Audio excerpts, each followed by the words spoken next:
So, just to be clear, I'm mostly pro-choice, not quite, but a good majority of my points are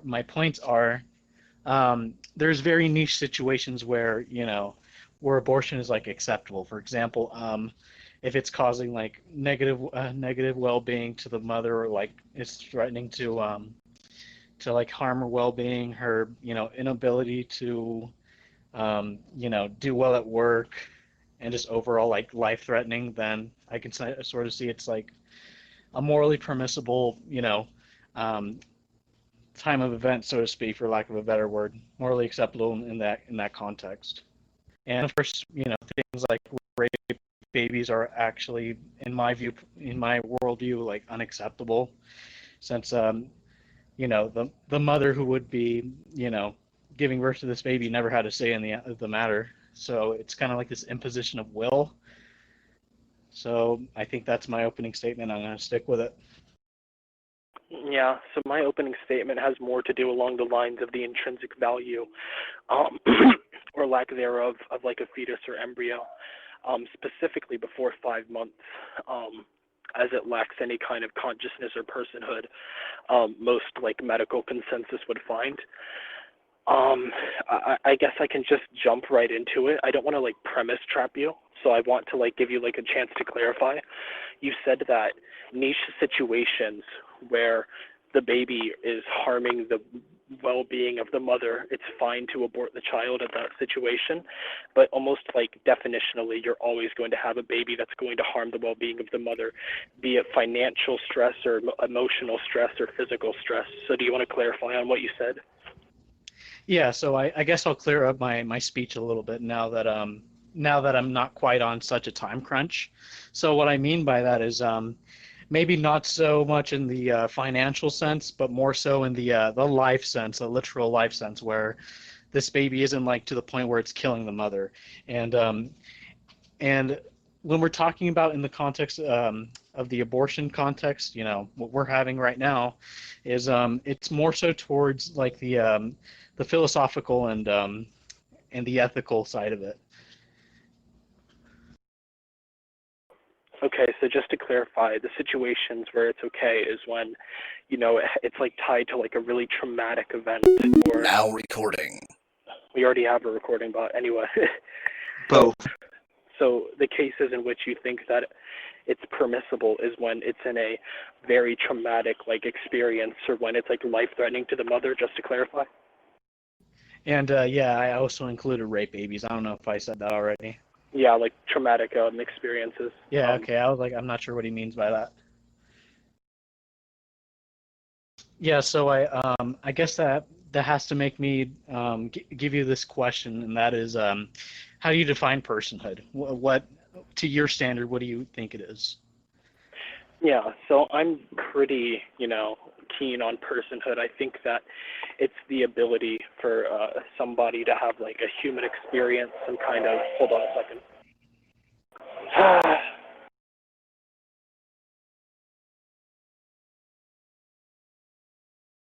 Yeah, it's the ability for somebody to have like an experience or some kind of like awareness or consciousness, right? Um, and I think that's a much more consistent trait to go off of, or sorry, the most consistent trait to go off of when assigning any kind of value to anything.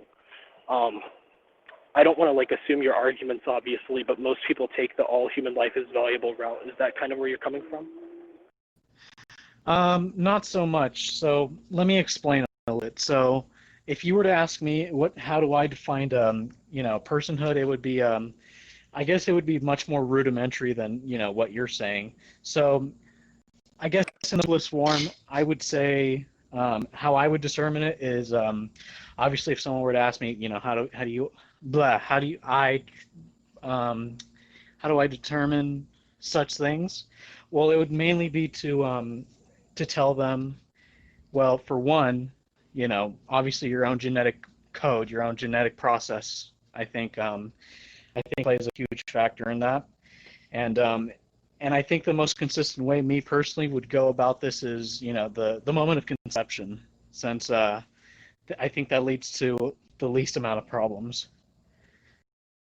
Okay, so your own genetic code, like what do you mean by that? So most, I think, organisms, even cells, have their own variation of genetic code. I I'm not sure on that, but I don't think that the moment of conception is like when all of a sudden you have your own like very special like makeup, if you know what I mean. Yeah. So why I say genetic code is obviously you have your mother's DNA and your father's DNA, and together they're going to intertwine you into in a a completely unique a completely unique being, of course. And looking more at this over the course, and know and I think we should be morally culpable if we ever want to abort this person essentially. Okay. I mean, it just seems weird to me because I mean, you say that the mother and father's DNA come to create this thing that is unique to itself. However, I mean, most eggs and sperm cells seem to be pretty unique to themselves, right? Like Mm-hmm. it's like a fingerprint, right? Like the genetic makeup, Of it has course. like a lot of variation. So I don't really know that the uniqueness is something assigned to like moments of conception and like no other time. Do you want to like elaborate on that or? Yeah, so I'm going to try my best to elaborate on it, but if I sound a little bit if I sound a little bit tired, I'm gonna try my best to bear with you on this. So what I mean by my my answer being conception and unique bonding process in terms of like genetics, it's so in this context, I want to say first off that the moment of conception is usually what I go off of, and the reason for that is uh, sorry. So it would mainly come down to like a few things. So obviously, like potential, we know what it's going to become, and the ramifications of obviously aborting this child is going to come with a lot of a lot of drawbacks. Firstly, the financial drawback, the emotional drawback potentially as well, and thirdly, I think the moral one. So honestly, the question that I usually ask people when it comes to things like this is, what makes it okay to kill fetuses but not people? Oh yeah, certainly. So I think that relying on potential gets you into some really weird areas. I don't think that it's consistently, pragmatic to really rely on potential. We don't know what types of people these things would become. We don't really have the benefit of saying, hey, we know for a fact that this will be a good person that we would want to assign positive moral value to. I also think it works the other way around. So, for instance, right, we know that there's potential for this thing to grow into a human being, but we know that that potential lies within every single sperm cell, right? But we wouldn't usually give every single sperm cell like human value, right? And you might like Obviously not. you Yeah. you might like say, well, the sperm cell hasn't really started the process of coming alive, right? So it's different. However, the potential is still there, and they're both still dependent on the choices of the human beings they're dependent on. So like fundamentally, I don't see much of a difference.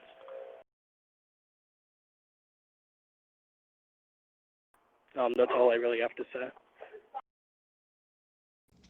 So so the way I would go about this whole potential thing, like you just mentioned, it's on obviously we're talking about you know assuming of course there's no problems financially, there's no negative well-being.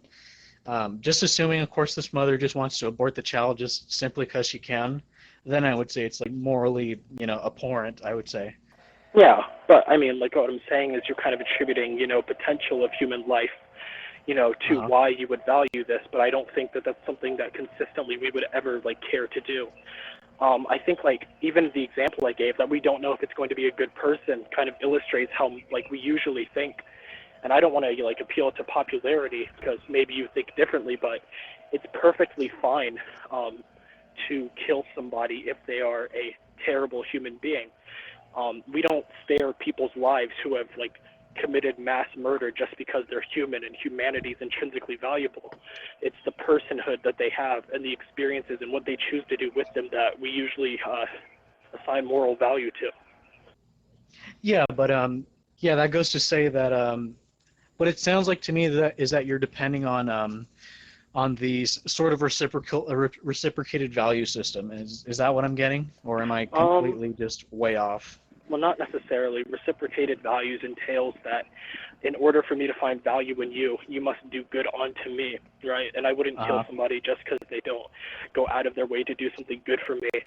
I think that it's fine to hurt a person because I'm assigning a value system to that trait, right? And that trait is what we use to measure whether something's good or bad and what actions are justified in relation with it. Without that trait, I consider, harming like an unborn child to be akin to harming a rock or stomping on a plant. It's life, sure. Well, maybe not the rock, but I don't really see anything wrong with it. And certainly not to the point where it should override the rights of the human mother. So I'm going to go back to your trait being they had to have prior consciousness. Is that what your trait was essentially? Is that what you told me? Like a human experience. Okay, so let's see. I don't know. I'm going to give you this hypothetical. Let's say a Time Lord comes out of nowhere and wants to take you back in time. It's the same timeline, mind you. So he takes you back into this like sort of like viewing sphere where obviously this is during the time where your mother has been impregnated and and is going to go through the whole process of giving birth to you, and all of a sudden he changes the course of time. And now, since you have given the the answer of prior consciousness, he would find it deemable to basically eradicate you. I think you would have to be pretty consistent in that fact and say, yeah, you would be okay with that. Is that right? I don't think necessarily. So if you want to suppose that the timelines have no shift, right, and it's determined based off of, my well-being and what I think of it, I think that because in that instant personhood, and I wouldn't want that to be stopped or whatever, then yeah, I'd probably say, hey, don't do that. That will harm me. But if this is just just a random fetus or embryo, maybe I'm not understanding the hypothetical, but I don't think. Yeah, I'm talking about this is the same you. Yeah, I'm sorry. I should have said this is you, but this is from the same timeline. So this current one, he would literally just be taking you back in time, just to basically just to test your actual answers. Yeah, but I still exist in that point in time. He just took me back to it, so it would be harming somebody with a person. Mm-hmm. So I don't think I would actually have to bite the bullet on anything there. So I think the ethics are out of the way. We want to talk about the legality of it.